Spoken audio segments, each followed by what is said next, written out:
Ya, Bismillahirrahmanirrahim. Assalamualaikum warahmatullahi wabarakatuh. Selamat siang, salam sejahtera bagi kita semua.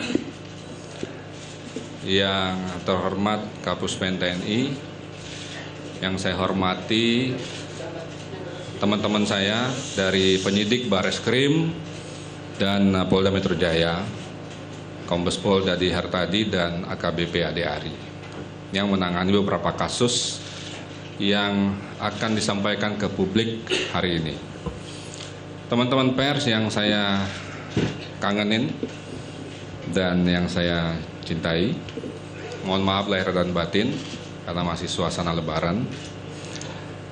Dari Mabes Polri dan Mabes TNI akan menyampaikan rilis hari ini tentang beberapa perkembangan penanganan kasus terkait dengan peristiwa 21-22 Mei tahun 2019. Namun saya akan menyampaikan dulu, ini perlu saya sampaikan kepada publik bahwa aksi unjuk rasa pada tanggal 21 dan 22 itu terbagi dua segmen. Dua klasifikasi. Yang pertama, unjuk rasa damai. Pada tanggal 21, sekira pukul 14, ya, terus berjalan pukul 15 sampai pukul 18, sekira berjumlah 3.000 massa, itu melakukan penyampaian pendapat di muka umum secara tertib, sesuai aturan, damai,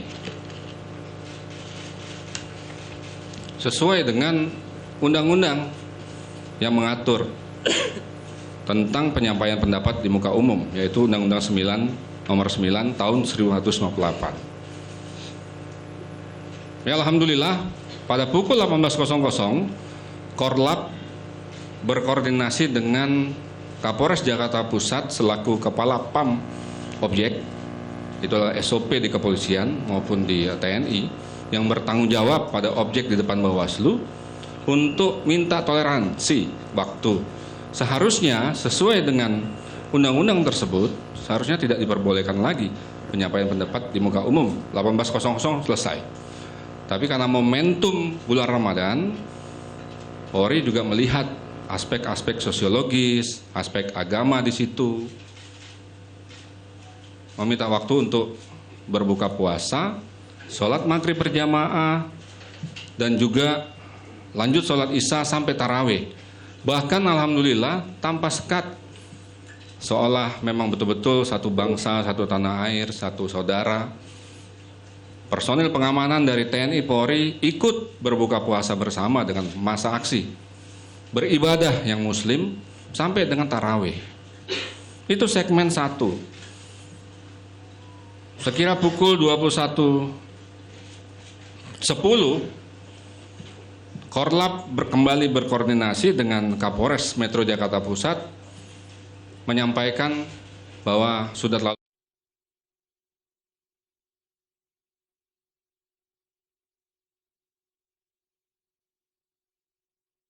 ya, paralel dengan itu teman-teman media bisa lihat masa kembali dengan tertib. Tadi juga ada yang beribadah, ya, dengan damai, selesai. Kapolda Metro Jaya sempat memerintahkan konsolidasi, apel konsolidasi untuk mempersiapkan dan mengecek dan melakukan analisa evaluasi. Itu segmen pertama. Segmen kedua, nah ini yang harus diketahui bahwa ini sangat beda dengan masa damai tersebut. Segmen kedua pada pukul 22.30 tiba-tiba tidak ada kabar berita, massa perusuh sekitar 500 massa di depan atau di samping Bawaslu melakukan penyerangan dan pengerusakan terhadap petugas. Coba bisa diputar itu. Ya, ini. Ya. Ya. Bahkan petugas yang menghimbau diserang. Bukan saja menggunakan benda-benda yang kecil, tapi benda-benda yang mematikan.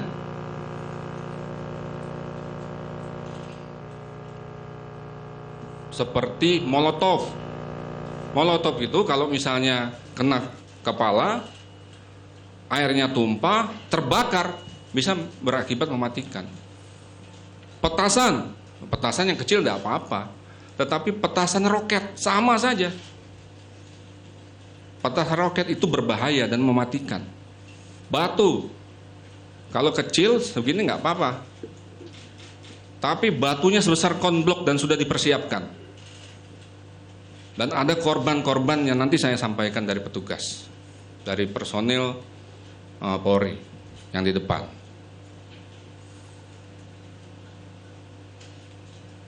Ada juga panah, dan panahnya beracun. Nanti kita akan ungkap pada konfes berikutnya. Kelewang, pedang, dan lain-lain. Artinya massa tersebut sudah disetting, didesain untuk rusuh, menyerang, memprovokasi petugas. Terus kita lihat ya, segmen 2 itu terus bergulir sampai dengan pagi harinya. Lanjut. Nah ini sampai pukul 1. Ini cuplikan-cuplikan dari media-media televisi.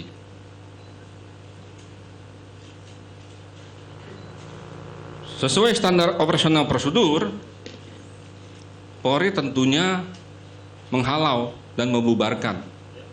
Ya. Dilengkapi dengan gas air mata, water cannon, dan peluru karet serta peluru hampa. Sudah beberapa kali saya sampaikan di publik ya, bahwa personel pengamanan 21-22 Mei baik TNI dan Polri tidak dilengkapi dengan peluru tajam. Tidak dilengkapi dengan peluru tajam. Dengan berbekal halau, alhamdulillah ya, sampai pagi harinya kita bisa memberhentikan walaupun ada banyak kerusakan-kerusakan. Ya lanjut. Nah ini asrama Polri Petamburan. Sampai ke asrama Polri Petamburan. Dibakar. Puluhan kendaraan dirusak dan dibakar. Asrama patut diketahui oleh publik bahwa asrama Polri Petamburan ini bukan seperti asrama Brimo Tangsi. Dia ada penjagaan, ada terpencil, begitu kan? Tapi ini sangat terbuka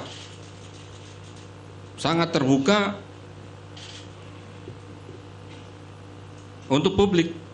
Bahkan di sana banyak polisi-polisi dan fungsi-fungsi lain bercampur. Bahkan juga ada masyarakat biasa, ada anaknya, ada istrinya, ada anak istri. Mereka tidak tahu menahu. Mereka penghuni aspol, bukan personel pengamanan, menjadi sasaran penyerangan. Sasaran penyerangan ya. Kita juga sudah minta penghuni asrama polisi Petamburan untuk membuat laporan polisi ya ke Polda Metro Jaya. Karena mereka korban dan juga mengadu ke Komnas HAM.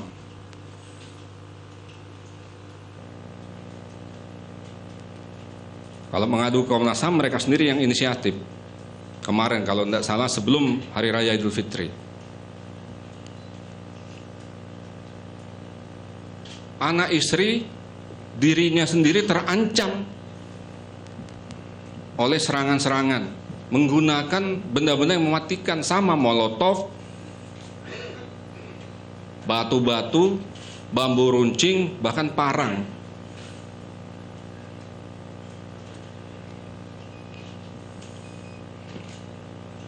Nah, ini di KS Tubun. Ya, lanjut.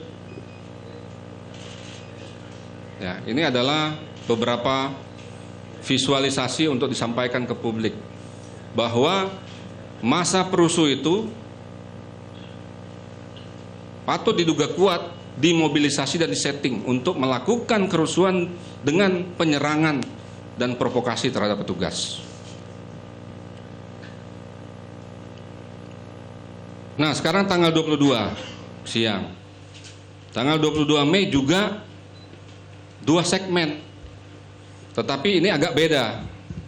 Kalau yang tanggal 21, massa perusuh datang setelah masa damai kembali. Tetapi tanggal 22 Mei, massa perusuh ternyata sudah berada di masa besar itu, masa damai. Pada pukul 14 sampai 18 tidak ada masalah. Kapolres Metro Jakarta Pusat selaku Kapam Oye masih bisa mengelola, menjaga kondisi keamanan bekerjasama dengan Korlap. Juga meminta toleransi, petugas mengambil diskresi untuk kepentingan keamanan. Apalagi momentumnya bulan Ramadan, dengan memperbolehkan walaupun kita melanggar undang-undang di situ. Ada hak-hak orang lain yang dicabut atau digunakan. Bayangkan banyak orang yang rugi di situ, macet, setidaknya kemacetan, dan banyak juga penjarahan pada waktu kerusuhan. Masyarakat umum,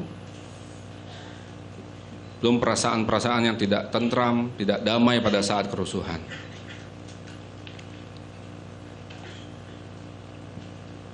Setelah berbuka puasa, sholat maghrib,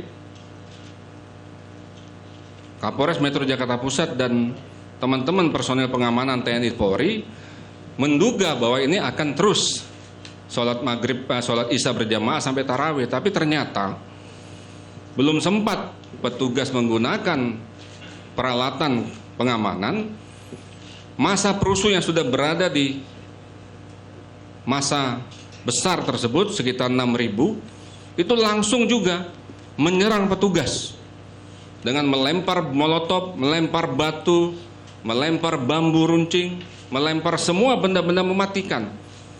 Tolong diingat, ini benda-benda mematikan, bukan benda-benda biasa.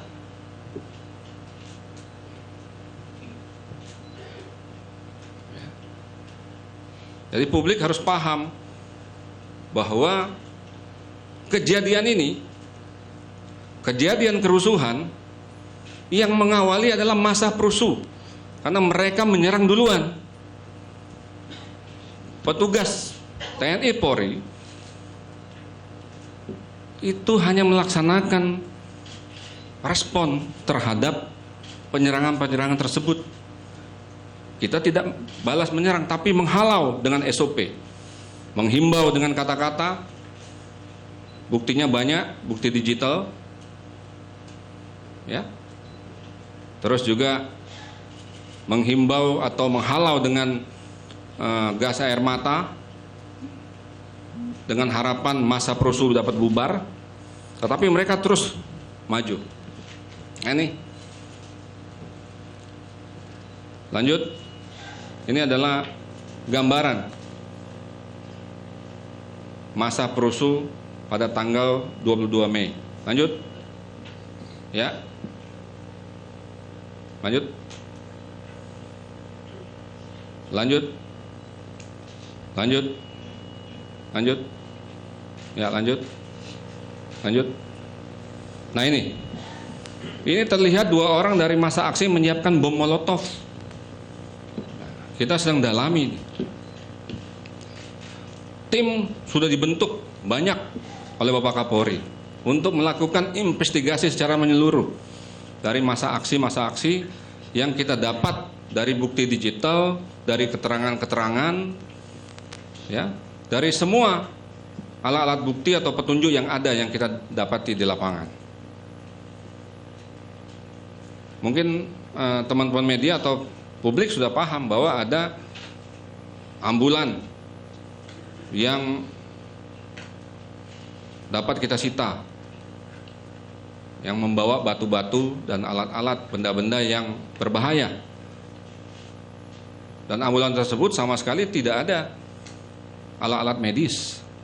Ada juga ambulan lain yang di sekitar Wahid Asim, kita bisa lihat di CCTV, keluar di situ massa membagi-bagikan amplop. Sedang kita investigasi mendalam. Lanjut. Ya, merusak fasilitas umum juga, menjarah dagangan-dagangan. Ini semua masyarakat juga mengalami kerugian akibat masa perusuh ini. Lanjut. Ya. Nah ini perlu juga kami sampaikan kepada teman-teman media bahwa petugas kami juga menjadi korban. 225 personil Polri rawat jalan, 8 personil rawat inap. Mungkin hari ini atau kemarin beberapa hari yang lalu ada juga yang sudah kembali. Ini foto-fotonya. Ya. Lanjut. Nah ini. Itu yang tengah AKP Agus Sumarno, Wakapolsek Jatinegara. Yang bersangkutan sedang melakukan patroli, melihat ada kerusuhan, berusaha untuk menghimbau, tetapi malah diserang. Langsung dipukul rahangnya dengan konblok. Ya, akhirnya sini operasi, giginya habis, rahangnya diduga patah. AKP Ibrahim patah tangannya dan lain-lain. Artinya masa perusuh dan masa yang menyerang petugas ini sudah ada niat, ya, bukan hanya untuk memprovokasi, tetapi untuk melukai, bahkan, ya, mungkin menghilangkan nyawa petugas. Ya, lanjut. Ini kerusakan yang timbul. Mes Petamburan Jakarta Barat, Pos Subsektor Petamburan, Pos Subsektor Sabang, Pos Lalu Lintas Sarina, Pos Lantas Lipi Jaya, Pos Lantas 3 ruko terbakar di Petamburan. 3 ruko itu rukonya masyarakat. Kendaraan di aspal Petamburan 15 roda 4 dibakar. Dan itu bukan milik polisi semua, milik masyarakat juga ada. Mereka semua sudah ke Komnas HAM. 18 roda 4 rusak, ada yang sedang dan yang banyak yang parah. TKP kedua Jalan Katamso Palmera, 2 bus Brimob dibakar. Padahal masa yang ada di Bawaslu itu beda. Masa perusuh maksudnya sudah kita halau. Ini masa lain yang sudah disiapkan dan ini beda, sudah kita investigasi. Ada perencanaan yang matang oleh mastermind untuk memobilisasi massa dan meletupkan di beberapa titik. 2 bus Brimob dirusak, 2 truk Brimob dirusak, 1 Jeep Rubicon dinas dirusak, 1 Toyota Rush dinas Brimob dirusak. TKP 3 Pos Sektor Sabang dirusak dan 2 sepeda motor dibakar. Ada 1 senjata dan ion yang dicuri, ya, beserta pelurunya. Tapi alhamdulillah, ya, personil kami yang tergabung dalam tim investigasi dan tim menangani kerusuhan ini sudah dapat menemukan pelakunya dan barang buktinya. Tapi nanti kita akan jelaskan, bukan hari ini. Ya, pagi ini. Kan kami kan perlu juga menyajikan ke publik hal yang detail. Kalau cuma kulit-kulitnya saja, saya kira teman-teman media juga kurang enak lah. Jadi sedetailnya nanti kami akan sampaikan tentang hal tersebut, ya. Dan akan kami rangkai dengan informasi-informasi berikutnya. Nah ini tadi yang dibakar, yang dirusak, ya. Dirusak dan dijarah, ya, senjatanya, pelurunya dijarah. Lanjut, ya, ini mobil yang di atas nama Brimob. Lanjut, ya, ini nanti. Ya. Saya kira saya sengaja mendahulukan beberapa perkembangan kasus dengan informasi ini. Ya. Mudah-mudahan informasi ini dapat membuka pandangan publik, ya, lebih membuka terhadap peristiwa ini. Jadi peristiwa ini selalu 2 hari, 21 dan 22, 21 lanjut ke 22 pagi, 22 lanjut ke 23, selalu ada 2 segmen. Segmen pertama masa aksi damai, segmen kedua masa perusuh yang melakukan penyerangan. Berikut juga tanggal 22 sampai 23. Selanjutnya kami akan minta Kombes Dadi yang akan menyampaikan informasi tentang penanganan kasus kepemilikan senjata api ilegal. Ya. Ini disampaikan untuk meluruskan, ya, banyak info-info, narasi-narasi yang beredar di media sosial maupun di media-media mainstream tentang penanganan kasus ini. Ada yang menyampaikan bahwa senjata tersebut tidak dapat digunakan lagi. Itu senjata rongsokan. Nanti akan dijawab oleh penyidiknya.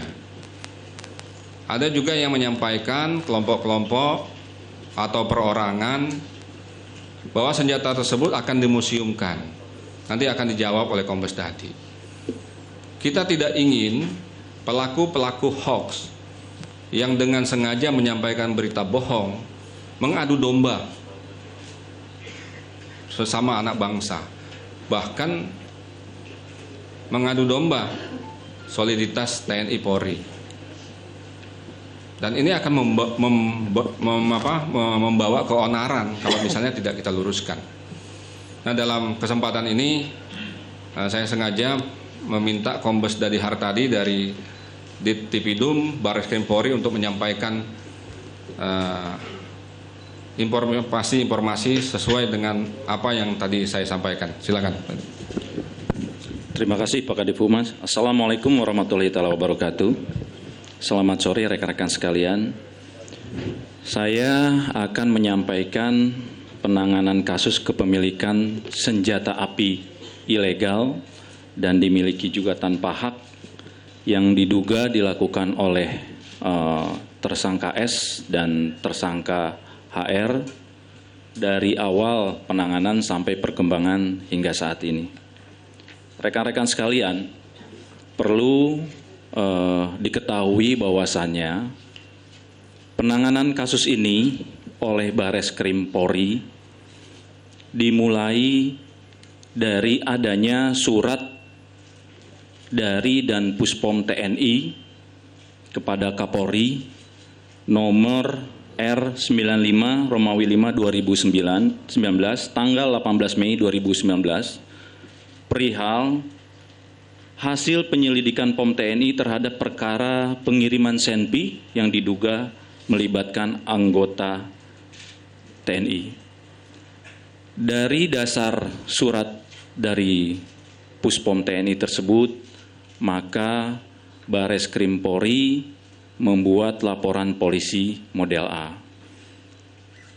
dengan perkara dugaan tindak pidana tanpa hak menerima, menyimpan, menguasai, membawa, menyembunyikan, menyerahkan dan atau mencoba menyerahkan senjata api ilegal sebagaimana dimaksud pasal 1 Undang-Undang Darurat nomor 12 tahun 1951. Dari dasar laporan polisi tersebut, maka kami melakukan langkah-langkah penyelidikan dan penyidikan, dan kami telah melakukan pemeriksaan hingga saat ini sebanyak 13 orang, baik para saksi maupun ahli dari lapor, ahli pidana maupun dari ahli wasendak. Berdasarkan hasil pemeriksaan tersebut, maka secara singkat kami sampaikan hasilnya, yaitu pada tanggal 15 Mei 2019 telah diamankan oleh anggota BAIS seseorang yang bernama Z, ya. Z di Bandara Soekarno-Hatta Tangerang karena kedapatan menerima dan membawa senjata api ilegal dan tanpa dilengkapi dengan surat-surat yang sah. Senjata api tersebut berdasarkan hasil pemeriksaan para saksi adalah milik saudara S yang dikirim atau berasal dari sitaan GAM di Aceh, kemudian ada dalam penguasaannya secara tanpa hak sejak 1 September 2011, yaitu pada saat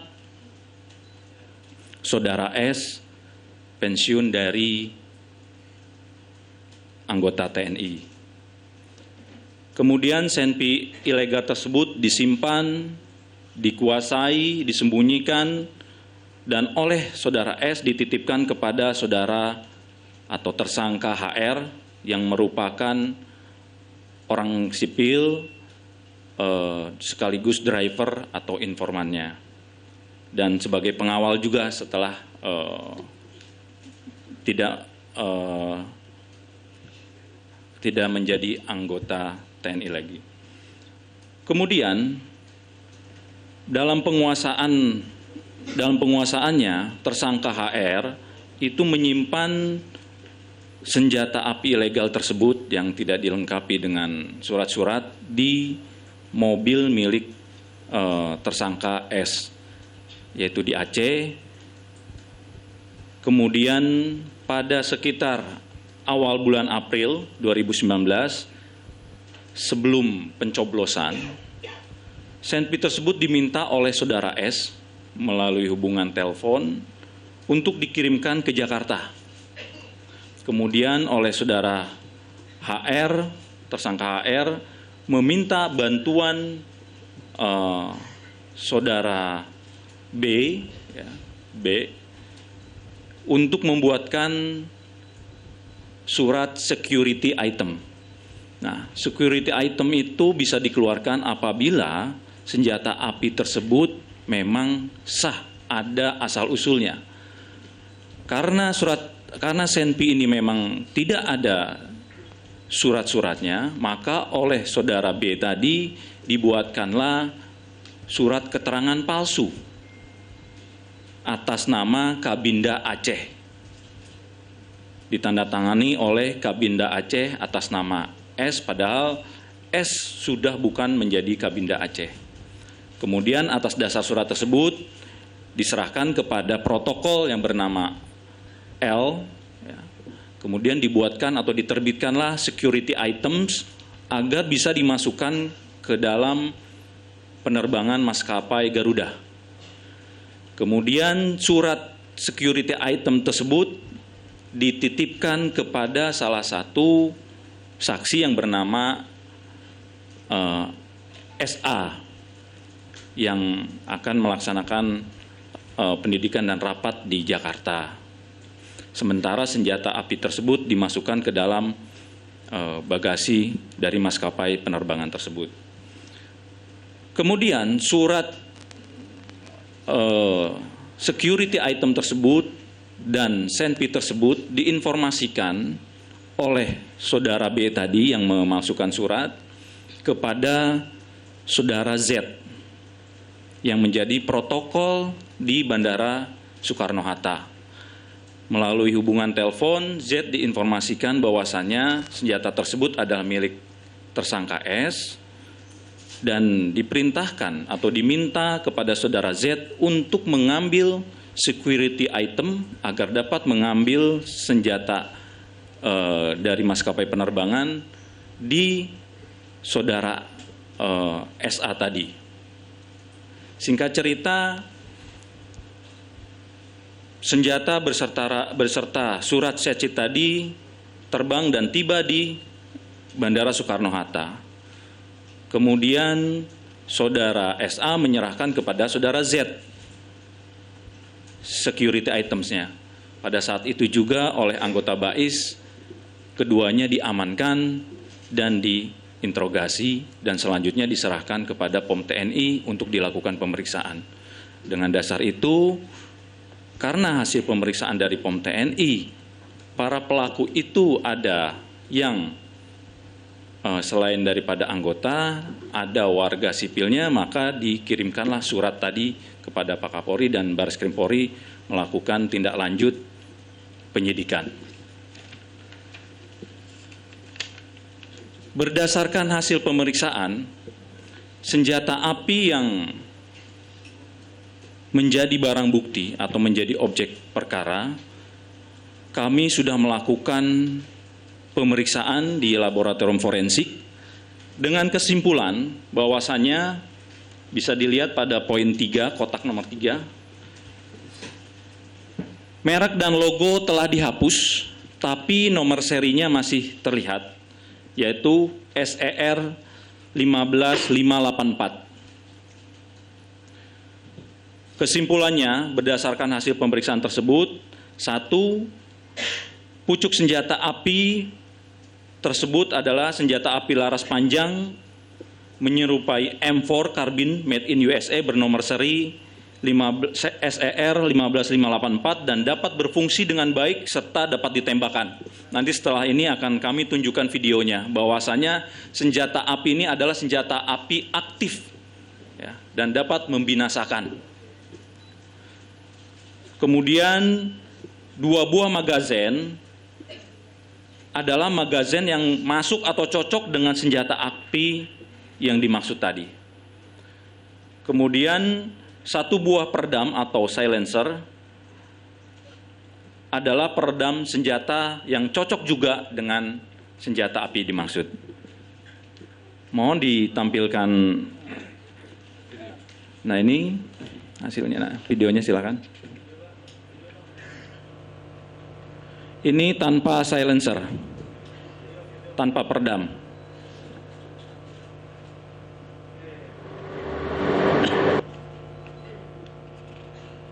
Nah, ini dengan peredam. Tanpa peredam dulu, mohon izin. Oh, ini peredam. Ini dengan peredam.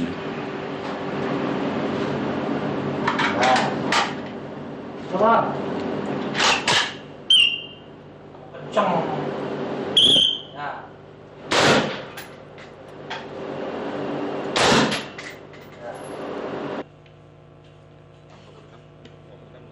Yang tanpa peredam ada? Minta tolong.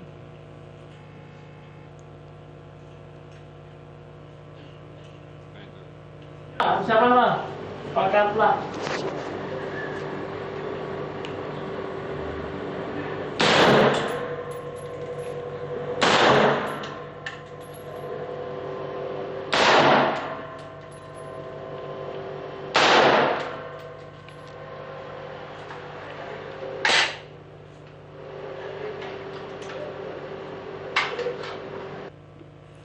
Demikian rekan-rekan sekalian bisa disimpulkan bahwasannya senjata api tersebut berfungsi dengan baik, ya, aktif dan berdasarkan hasil pemeriksaan dapat membinasakan makhluk hidup.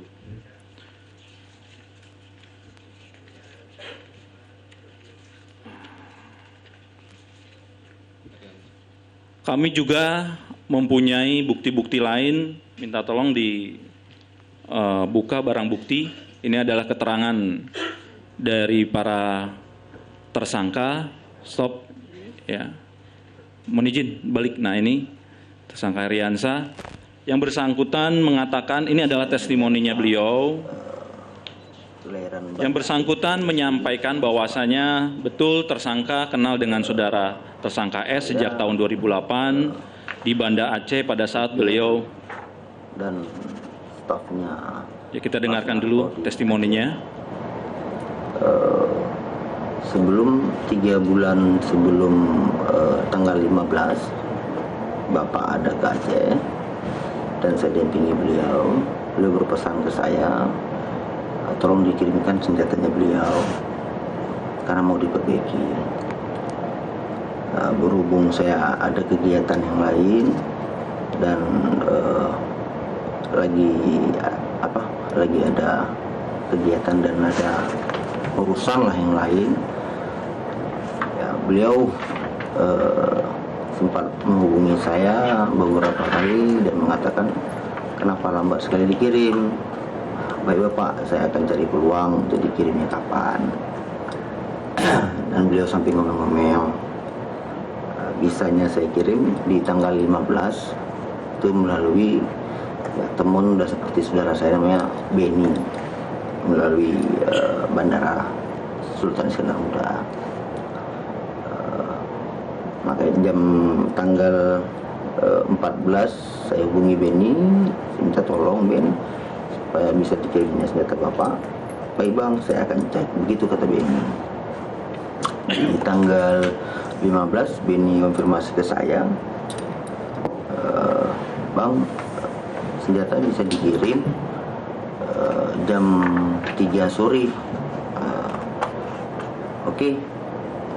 Saya akan laporkan ke Bapak dan kita akan jumpa di mana. Jam 2 saya jumpa sama Beni di Simpang Surabaya dan kami sama-sama ke airport. Sampai di airport, senjata saya berikan ke Beni dan Beni langsung mengurus ke dalam airport untuk bawa senjatanya. Cukup ya. Kami lanjutkan berdasarkan pemeriksaan saksi-saksi. Lanjut. Mungkin di close kepada barang bukti saja. Izin. Nah, di situ aja. Cukup. Kami juga telah melakukan pemeriksaan terhadap tersangka S. Tersangka S membenarkan bahwasannya senjata tersebut adalah miliknya. Beliau menjelaskan senjata api tersebut kadang disebut M4 atau M16 atau baby M16. Berdasarkan keterangan tersangka S, senjata tersebut memang didapatkan pada waktu beliau masih aktif dan pada waktu itu ada operasi dan mendapatkan sekitar 3 sampai dengan 4 pucuk senjata milik GAM. Kemudian seingat beliau tersangka S, untuk yang 2 itu disimpan di gudang, untuk yang 1 disisihkan. Kemudian sekitar tahun 2009 atas perintah tersangka S, senjata tersebut diminta untuk diserahkan kepada tersangka HR.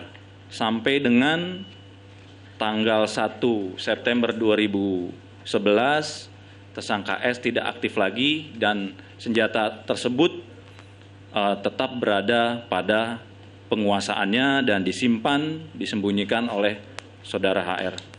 Kesimpulannya rekan-rekan sekalian, berdasarkan hasil pemeriksaan para saksi, ahli, kemudian keterangan tersangka juga, maka dapat disimpulkan bahwa terhadap tersangka S dan tersangka HR patut diduga telah melakukan perbuatan pidana, yaitu tanpa hak menerima, memperoleh, menyerahkan, atau mencoba menyerahkan, menguasai, membawa, menyimpan, menyembunyikan senjata api tanpa hak dan tanpa dilengkapi dokumen yang sah sebagaimana dimaksud dalam pasal 1 Undang-Undang Darurat nomor 12 tahun 1951. Demikian pemaparan saya. Wassalamualaikum warahmatullahi wabarakatuh. Baik rekan-rekan, terima kasih Kombes Dadi. Nah, sekarang kita akan berpindah kepada penjelasan tentang pengungkapan perkara kasus membawa, menyimpan, menguasai, dan menyembunyikan senjata api tanpa izin dengan motif permufakatan jahat untuk melakukan perencanaan pembunuhan. AKBP Ade Ari, Wadir Kriminal Umum, Reserse Kriminal Umum Polda Metro Jaya, waktu dan... Siap. Assalamualaikum warahmatullahi wabarakatuh. Salam sejahtera buat kita semua yang terhormat dan sama-sama kita hormati Bapak Kadif Humas dan Bapak Kapuspen TNI. Izinkanlah kami penyidik Ditreskrim Polda Metro Jaya menyampaikan perkembangan penyidikan kasus membawa, menyimpan, menguasai, dan menyembunyikan senjata api ilegal tanpa hak, tanpa izin, dengan motif melakukan permufakatan jahat yang dilakukan 2 orang atau lebih sebagaimana definisi di pasal 88 KUHP untuk melakukan perencanaan pembunuhan kepada 5 orang. Kalau diizinkan flashback sebentar terhadap press release yang pernah dilakukan beberapa saat yang lalu oleh Bapak Kadif Humas, maka kasus ini berawal dari penangkapan 6 tersangka. 6 tersangka di mana masing-masing perannya adalah sebagai leader, kemudian sebagai pencari eksekutor, kemudian sebagai eksekutor, dan juga orang yang mencari senjata api, dan yang terakhir adalah orang yang menjual senjata api ilegal. Dari 6 tersangka yang kami amankan ini, kami melakukan pemeriksaan terhadap tersangka yang 1 dan lainnya, kemudian barang bukti yang sudah kami amankan sebelumnya antara lain adalah ada rompi polisi, kemudian ada 4 pucuk senpi, 3 senjata api pendek, dan 1 senjata api panjang. Di antara 4 ini 2 rakitan, yang panjang ini rakitan, kemudian ada 1 lagi jenis Meyer juga rakitan, kemudian 2 senjata api pendek lainnya itu adalah pabrikan. Saat itu kami juga mengamankan beberapa puluh butir peluru dari tangan para tersangka. Kemudian setelah melakukan pengembangan penyidikan, akhirnya sebelum akhirnya menangkap 2 tersangka lainnya, sebelumnya kami memastikan apakah 4 pucuk senjata api yang kami amankan ini masih layak, masih berfungsi atau tidak. Kami melakukan uji di Direktorat Intelkam Polda Metro Jaya terhadap ke-4 senjata api ini. Ini videonya, bisa kita saksikan bersama-sama. Untuk senpi yang pertama.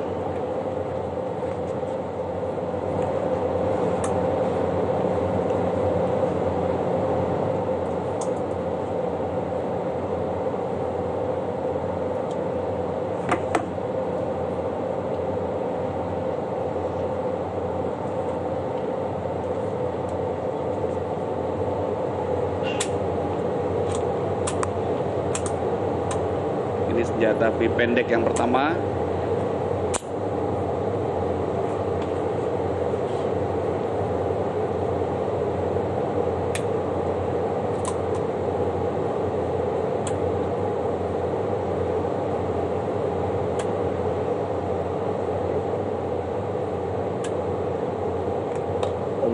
Harus 1 peluru dia. Kalau 2 peluru naik lagi yang bawahnya. Oke.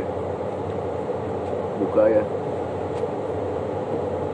Jadi setelah meledak kita skip ya. Ya. Oke. Yang panjang, langsung panjang ya. BB ini ada tulisan BB. Ya. Ini yang panjang ini rakitan Senjata jenis kaliber 22. Kaliber 22. Senjata ini senjata rakitan menggunakan sistem bolt action. Kita akan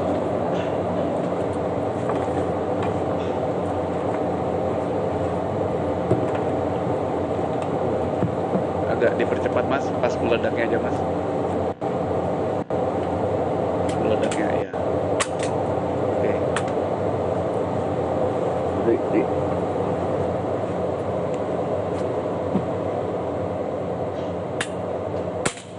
Oke, lanjut. Layak dan berfungsi, dicoba oleh ahlinya dari Direktorat Intelkam Polda Metro Jaya. Kemudian fakta atau bukti lainnya yang kita temukan sebelum kita menangkap dua tersangka yang baru adalah keterangan tersangka HK alias I.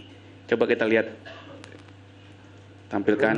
Warahmatullahi wabarakatuh. Dia adalah leader dan juga Saya eksekutor. Aku Kurniawan, biasa dipanggil Iwan.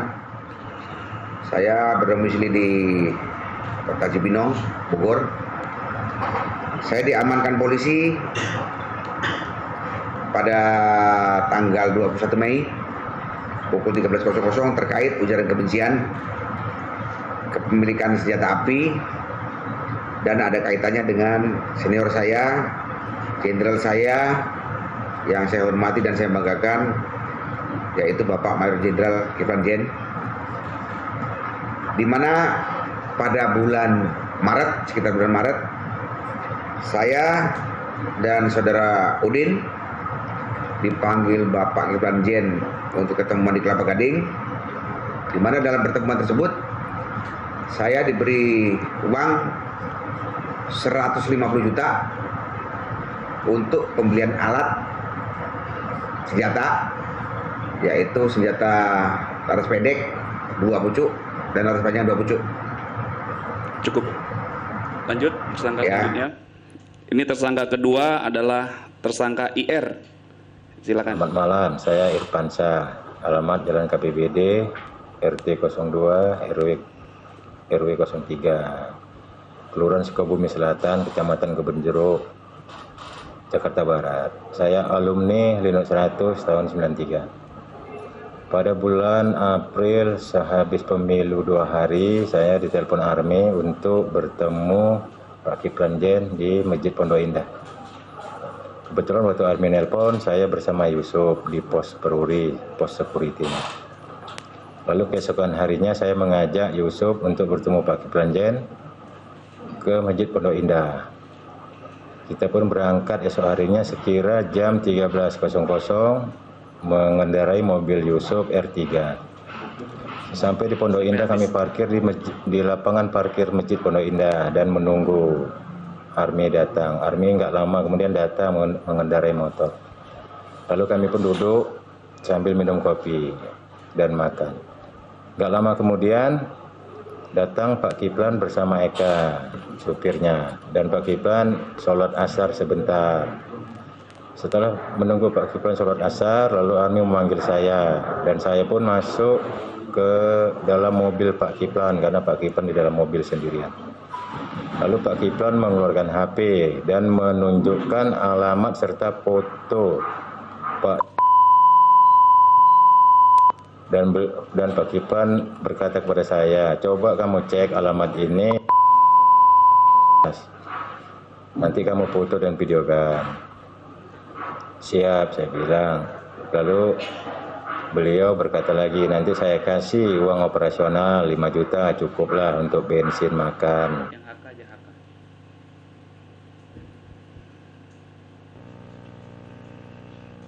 Yang video asli HK. Video asli HK.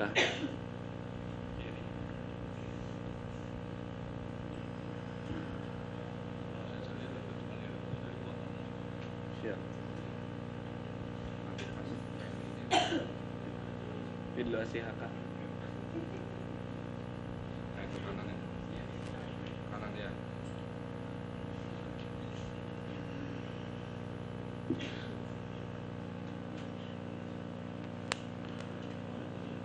Yang HK.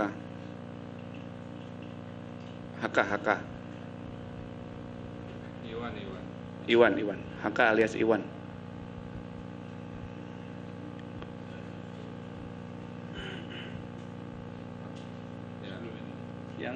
Yang utuh ya? Yang utuh. Yang utuh. Jangan dihilangin. Jangan dipotong. Assalamualaikum warahmatullahi wabarakatuh. Saya Kurniawan, biasa dipanggil Iwan. Saya berdomisili di Kota Cibinong, Bogor. Saya diamankan polisi pada tanggal 21 Mei pukul 13.00 terkait ujaran kebencian, kepemilikan senjata api, dan ada kaitannya dengan senior saya, jenderal saya yang saya hormati dan saya banggakan, yaitu Bapak Mayor Jenderal Kiflan Zen,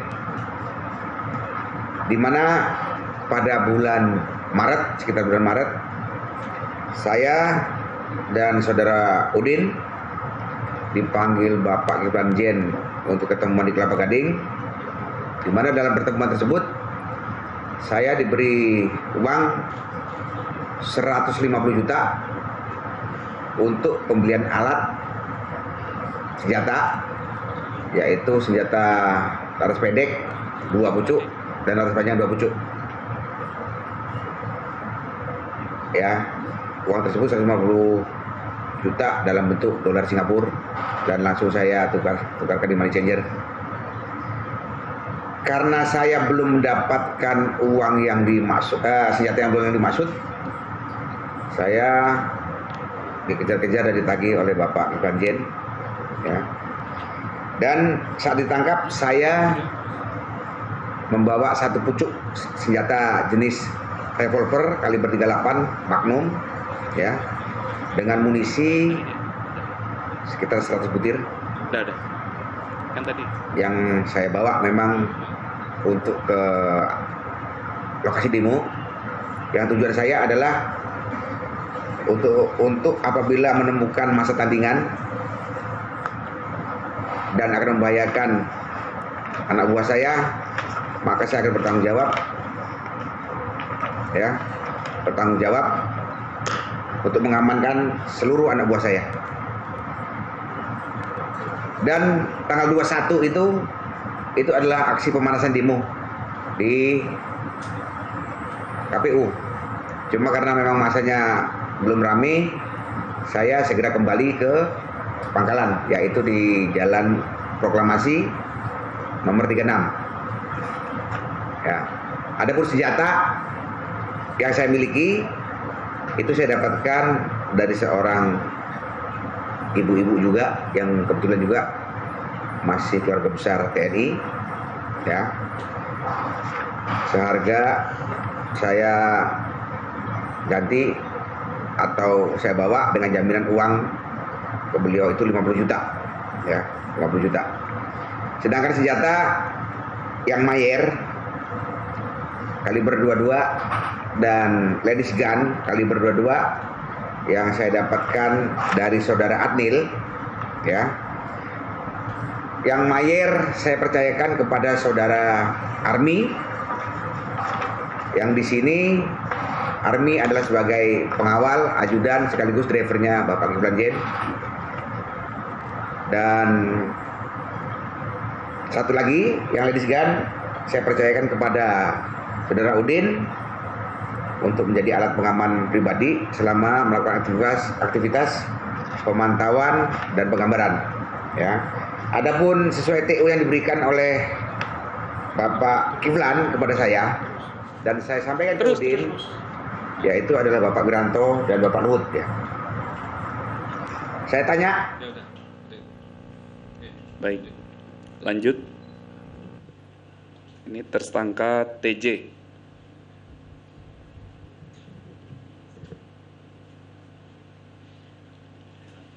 Patut 11 Januari 1979. 2 orang ini dihabisi karena sudah mengkhianati institusi. Dan saya pun mendukung. Mendapatkan perintah dari Bapak Maijen Purnawirawan Kiflan Zen melalui Haji Kurniawan alias Iwan untuk menjadi eksekutor penembakan target atas nama 1, 2, Lut, 3, 4. Saya diberikan uang tunai total 55 juta dari Pak.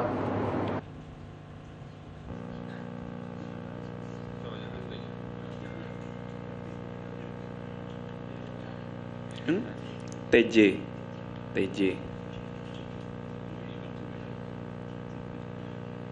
Bukan yang itu. Nah, yang ini ya. Yang TJ ya. Diulangi lagi rekan-rekan ya.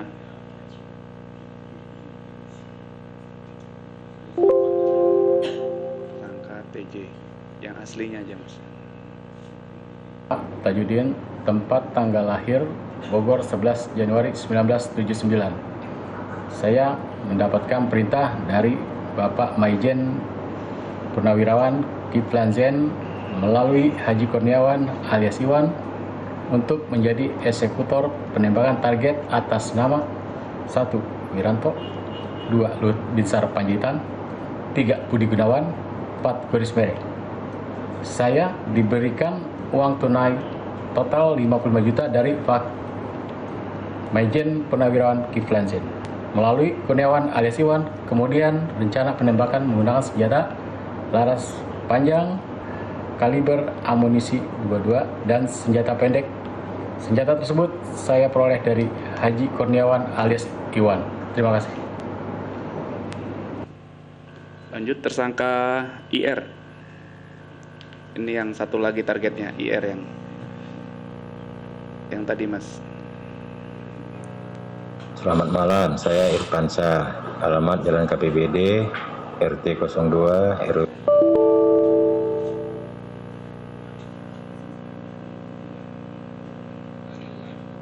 Nah ini.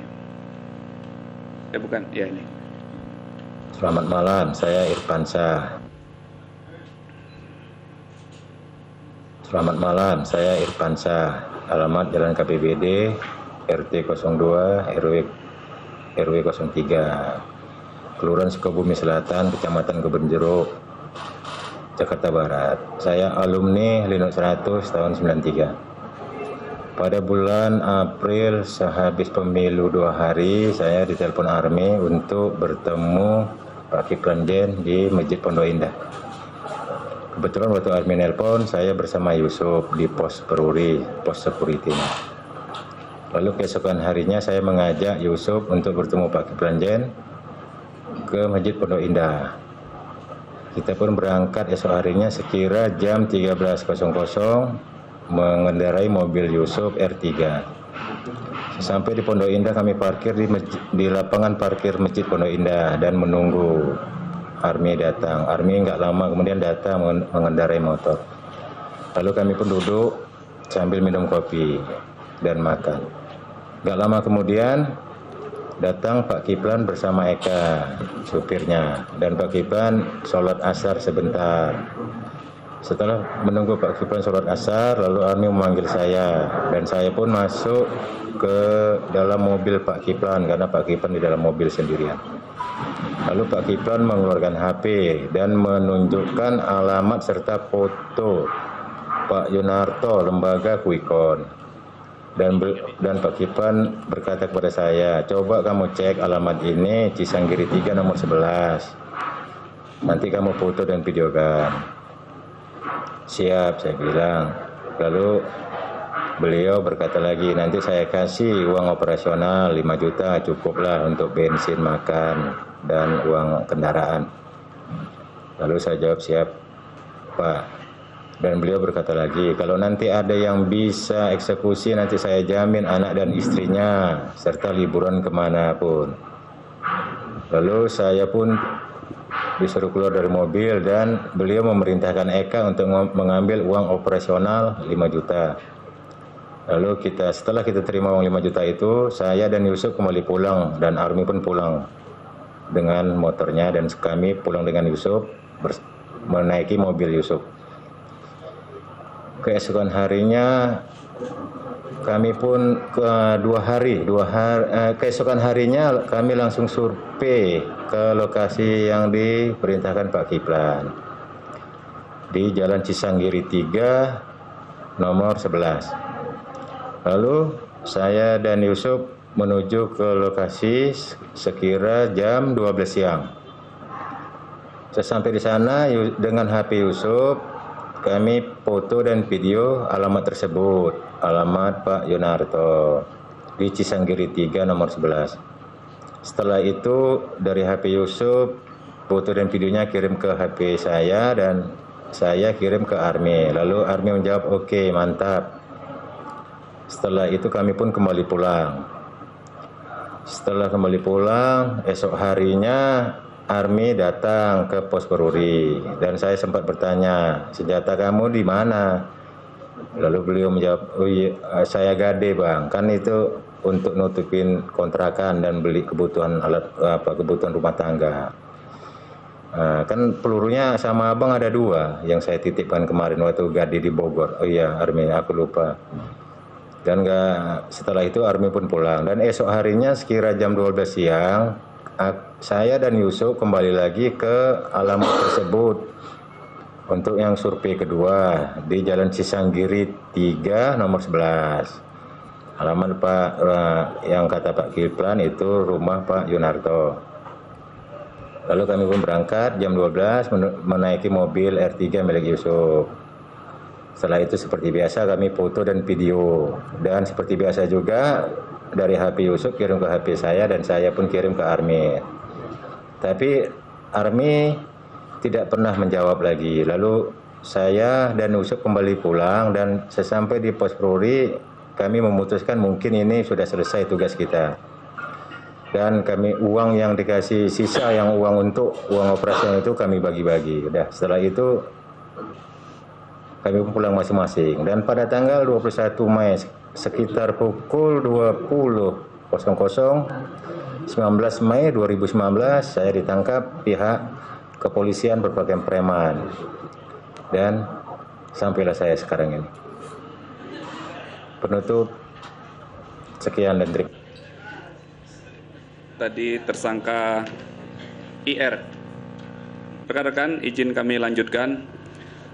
Berdasarkan fakta-fakta penyidikan yang berasal dari keterangan saksi-saksi, kemudian dikuatkan dengan barang bukti, kemudian dikuatkan lagi dengan adanya petunjuk. Petunjuk itu artinya adanya persesuaian antara keterangan saksi yang satu dengan yang lain, kemudian persesuaian antara keterangan saksi dan barang bukti, dan yang terakhir adalah persesuaian antara keterangan tersangka dan barang bukti. Mereka ini bermufakat melakukan kejahatan pembunuhan berencana terhadap 4 tokoh nasional dan seorang direktur eksekutif Carta Politika, lembaga survei. Lanjut. Dari ke-6 tersangka yang kami amankan ini, setelah kami tahan dan kami lakukan pemeriksaan, kami melakukan gelar, akhirnya kami menetapkan tersangka Saudara KZ dan tersangka HM berdasarkan bukti permulaan yang cukup. Akhirnya terhadap 2 tersangka lainnya itu kami lakukan penangkapan. Lanjut. Yang pertama Saudara KZ itu ditangkap di Bareskrim. Lanjut. Pada hari Rabu tanggal 29 Mei. Saudara tersangka KZ ini berperan yang pertama memberikan perintah kepada tersangka HK alias I dan tersangka AZ untuk mencari eksekutor pembunuhan. Kemudian peran yang selanjutnya adalah memberikan uang sebesar 150 juta rupiah kepada tersangka HK alias I untuk membeli beberapa pucuk senjata api. Setelah dapat 4 senjata api pun, berdasarkan fakta yang kami dapatkan di beberapa keterangan tersangka, ini tersangka KZ masih menyuruh tersangka HK mencari satu lagi senpi panjang lainnya karena senpi yang didapatkan dianggap belum memenuhi standar yang diinginkan. Kemudian peran lainnya dari tersangka KZ adalah memberikan TO target-target yang tadi yang akan dieksekusi atau dibunuh, yaitu 4 orang tokoh nasional dan 1 orang pimpinan lembaga survei. Kemudian tersangka KZ juga memberikan uang sebesar 5 juta rupiah kepada tersangka IR untuk melakukan pengintaian terhadap target-target, khususnya target pimpinan lembaga survei. Dari tangan tersangka KZ, kami menyita sebuah handphone yang dipakai untuk berkomunikasi antara tersangka KZ dengan beberapa tersangka lainnya. Kemudian tersangka ke-8 yang kami amankan adalah Saudara HM. Lanjut. Saudara HM ini adalah seorang laki-laki yang tinggal di Jalan Metro Kencana, Kelurahan Pondok Pinang, Kebayoran Lama, Jakarta Selatan. Tersangka HM ditangkap di rumahnya pada hari Rabu, tanggal 29 Mei 2019. Tersangka HM ini berperan yang pertama memberikan uang. Jadi uang yang diterima oleh tersangka KZ itu berasal dari tersangka HM. Maksud dan tujuannya adalah untuk pembelian senjata api.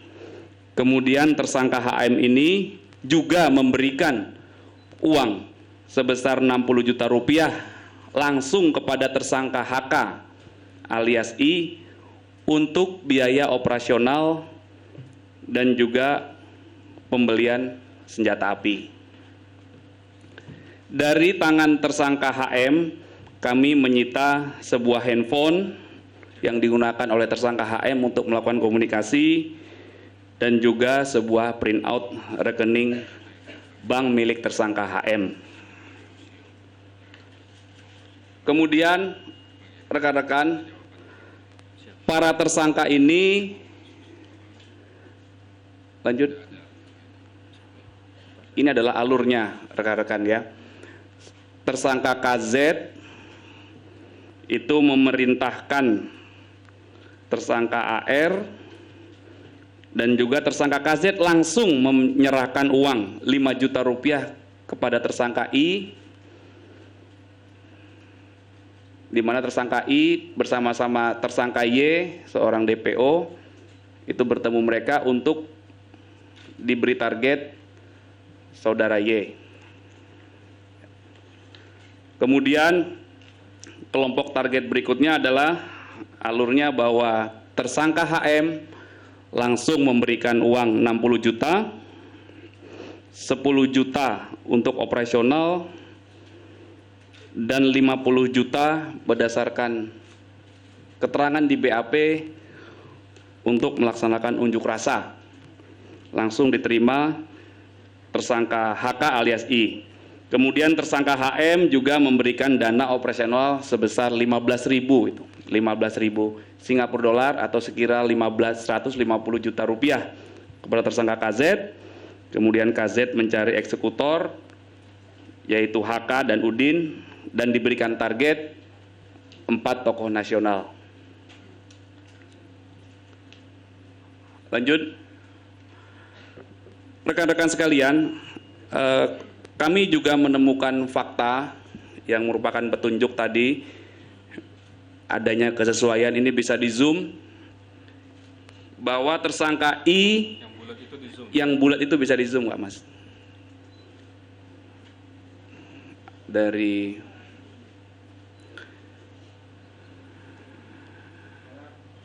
ya, nah dari sini aja Mas. Nah, ini sekira bulan April 2019, tersangka I, tersangka Y, tersangka AZ, dan tersangka KZ itu bertemu di parkiran Masjid Pondok Indah. Disinilah tersangka KZ memerintahkan tersangka I dan Y untuk mengintai dan melakukan observasi terhadap target direktur lembaga survei tadi, dan disinilah tersangka KZ menunjukkan foto target. Kemudian tersangka KZ memberikan uang sebesar 5 juta rupiah untuk operasional. Itulah tersangka KZ. Kemudian yang gambar yang kedua, ini adalah tersangka AR saat mereka bertemu.